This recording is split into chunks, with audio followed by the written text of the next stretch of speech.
До выхода 4 главы Джона Уика, фильма о похождениях белорусского киллера с типичным для белорусов именем Джованни, остается еще около полугода. И сегодня я бы хотел задать вам вопрос, а стоит ли вообще ждать эту самую 4 главу? Ведь, по мнению многих, с каждой серией фильм становился только хуже. И если первая часть цепляла зрителя своей историей и атмосферой,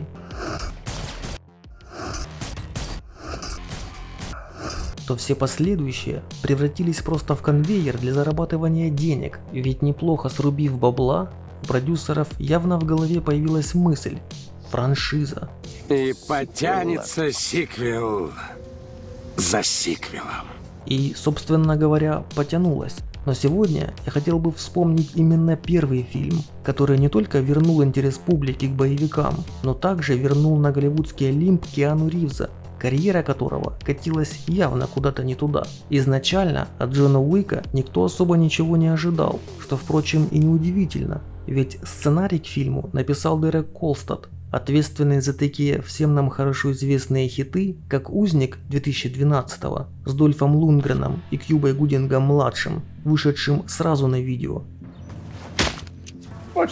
и «Посылки» 2013 все с тем же Лундгреном, которая, впрочем, добралась таки до театрального релиза. Однако, когда фильм, снятый за 20 дней, сорвал в прокате куш в размере $1500, то продюсер данного творения, с говорящей фамилией Кривой, подумал, что фильм и так уже собрал все, что можно, а стало быть, пора отправлять на видео и его. Вероятно.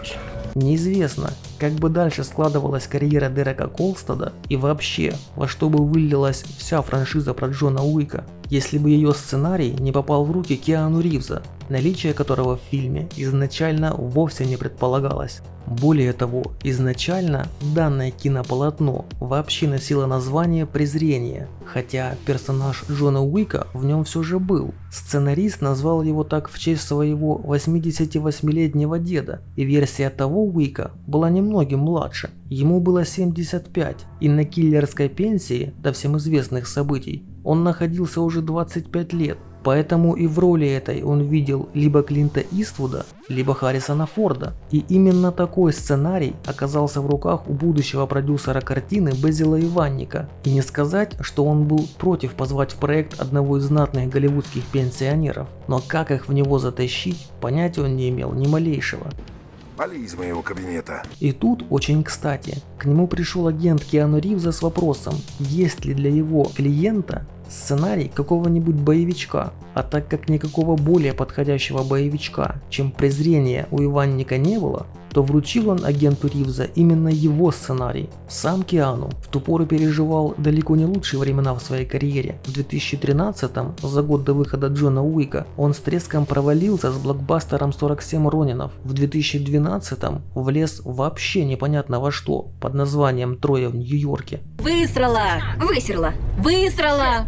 Высерла! Высрала! Срать! Высрала! Высерла! Высереть! Высерла! Срать! С рейтингом в 3,9 на IMDb. Да и вообще, успешных фильмов у Восхитительного не было уже давно. Короче говоря, невыносимую тяжесть огромного таланта Николас Кейдж вполне мог бы разделить на двоих. Я согласен. Поэтому, когда в руки к Ривзу попало «Презрение», тот за него ухватился, как за возможность вернуться на голливудский Олимп.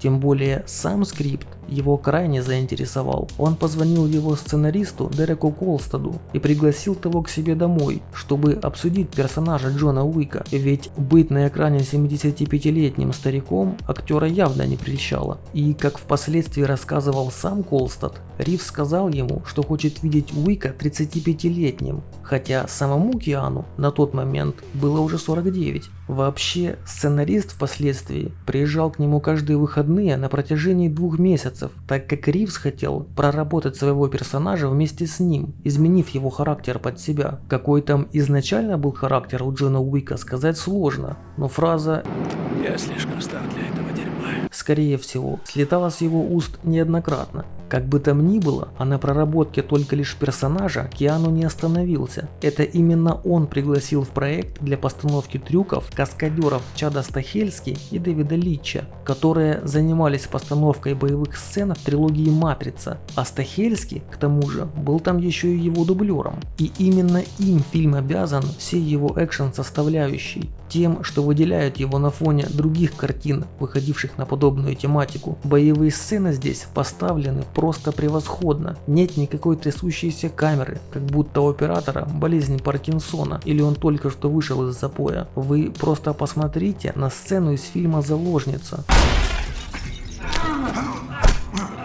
А теперь возьмите и сравните ее со сценой Джона Уика.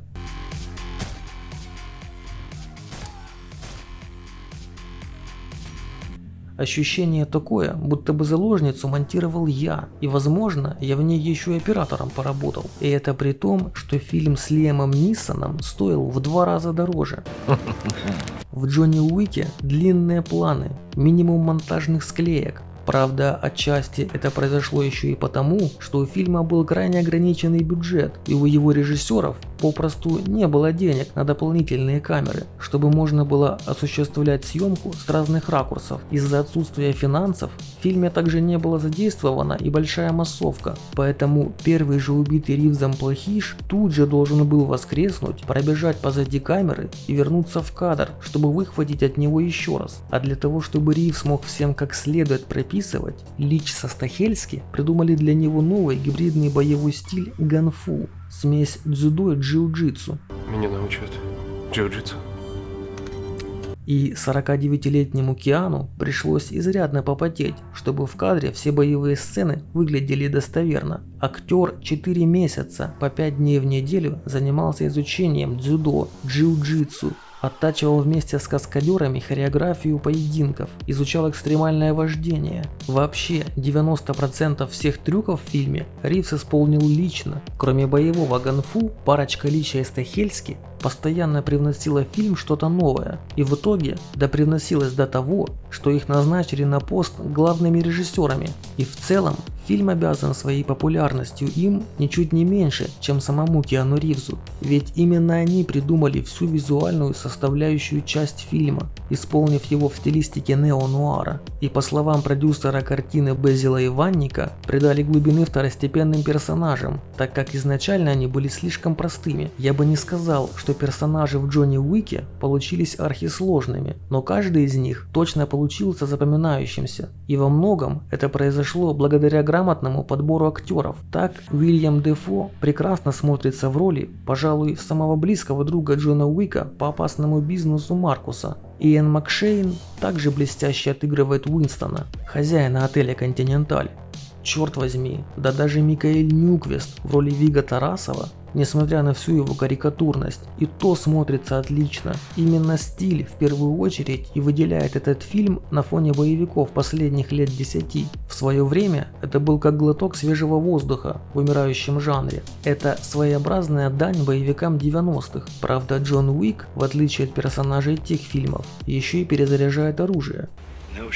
По ходу съемок во всех интервью Киану постоянно называл фильм «Джон Уик» по имени главного персонажа, то ли потому, что ему не нравилось слово «презрение», то ли еще по какой-то другой неизвестной причине. Но только в один прекрасный день к сценаристу фильма подошли маркетологи и сказали, что учитывая, что фильм постоянно рекламировался Ривзом как «Джон Уик», то это уже сэкономило им 4-5 миллионов, вложенных в рекламную кампанию. Так что теперь это «Джон Уик». В прокат фильм вышел 24 октября 2014 года и при бюджете в 20 миллионов сумел собрать 88 миллионов.